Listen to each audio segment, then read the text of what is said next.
go.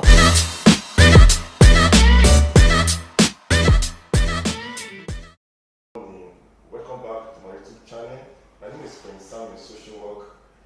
It's been a very stressful week, but it's worth it. This week, we'll be sharing with you all it entails to be an entrepreneur and what you're going to do to be an entrepreneur. I'm very happy that I have a father, a friend, a mentor in this place today to share with us all it takes to be an entrepreneur. Don't forget to like, share, and subscribe.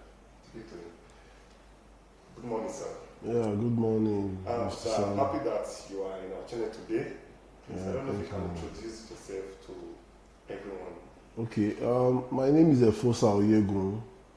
I'm actually the Director for Business Development and Marketing with the Edo State Health Insurance Commission. So, sir, in this today's video, I invited you in so that you can share with us all it takes to be an entrepreneur and what is an entrepreneur. Okay, that's a very, very wonderful question. First and foremost, we need to understand that entrepreneurship is actually somebody or persons who actually come together or who decides to undergo a business on his own or in that group for the purpose of making money or for the purpose of making profits. So that's an entrepreneur person, or someone who wants to become an entrepreneur. It's just for the sole aim of making profit, but you are doing it on your own. You can dive into any form of businesses you want to do, but the sole aim for you is to be on your own and to make money from the business you have finally chosen to do. All right, sir. Thank you. So I've been thinking over time. You know, in our country today, it's very difficult to get a white-collar job.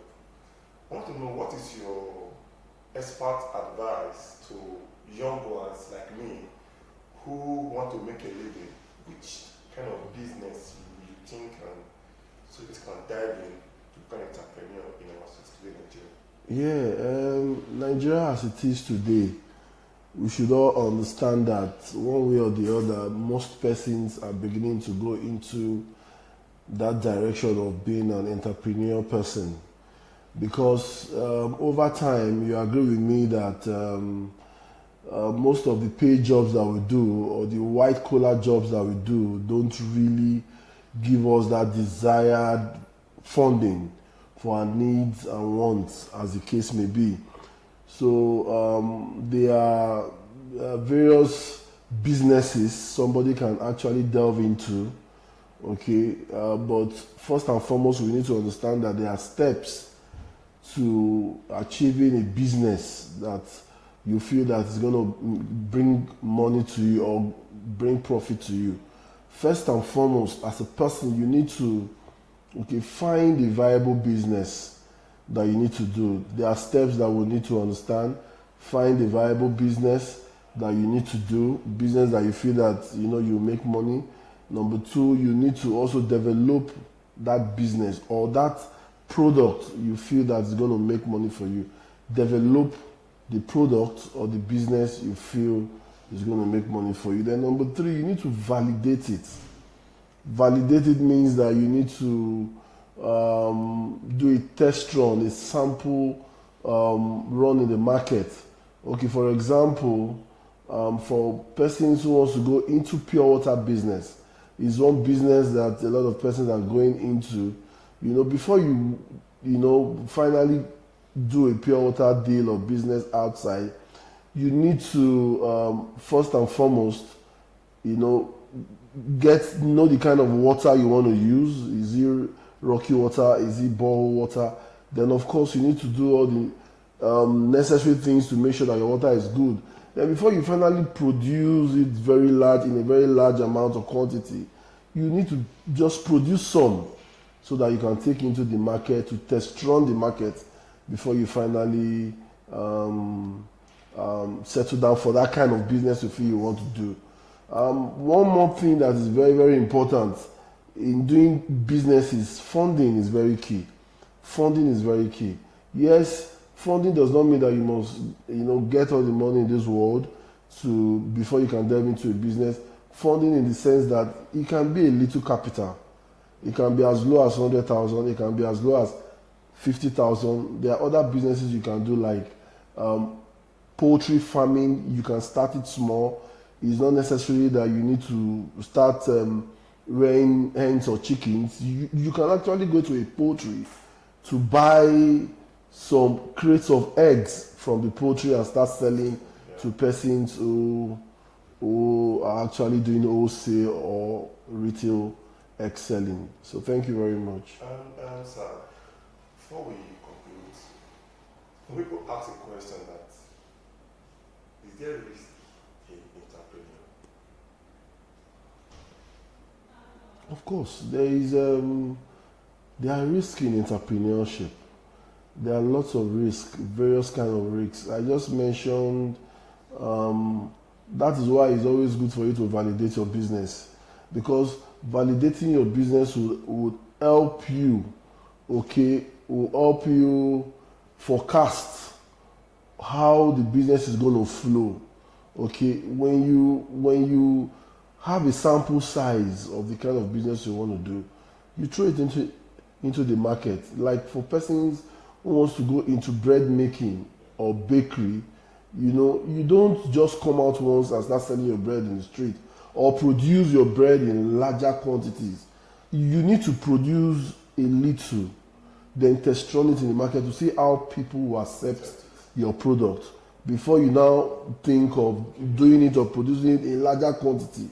Most times businesses fail because they also fail to undergo what we call the business plan. When you are doing a business, you must have a business plan on how the business is going to run. What is your short-term goal for the business? What is your mid-term goal for the business? And what is your long-term goal for the business? All these things will be captured in your business plan. And of course, one other thing, we need to understand that when you are writing up a business plan for the kind of business you want to do, you must have a mission statement. You must have a vision that what in the next 3 years, how do I want my bread business or bakery to grow of course, then the vision has to be in the bread industry in Edo State.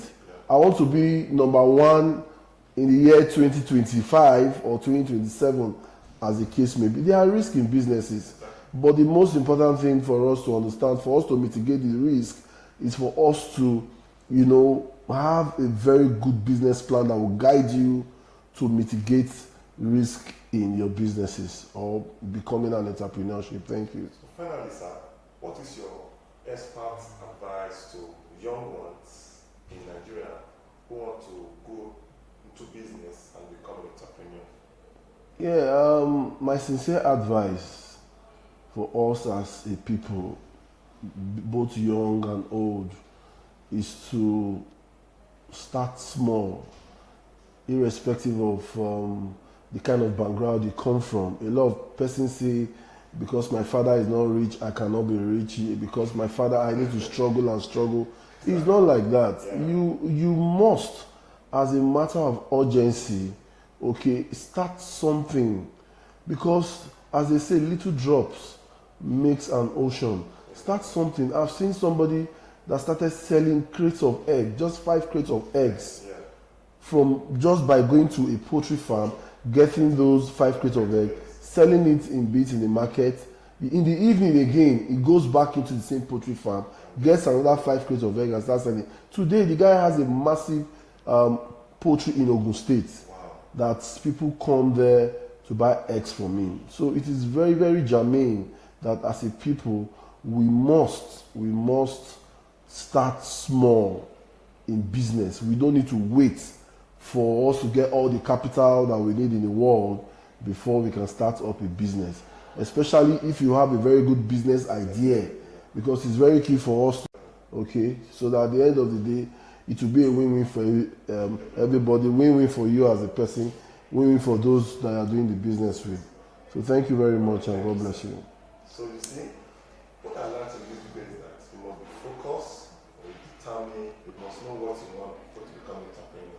So in this video, if you have any question or you have any contribution, don't forget to like, share, comment and subscribe. Thank you guys.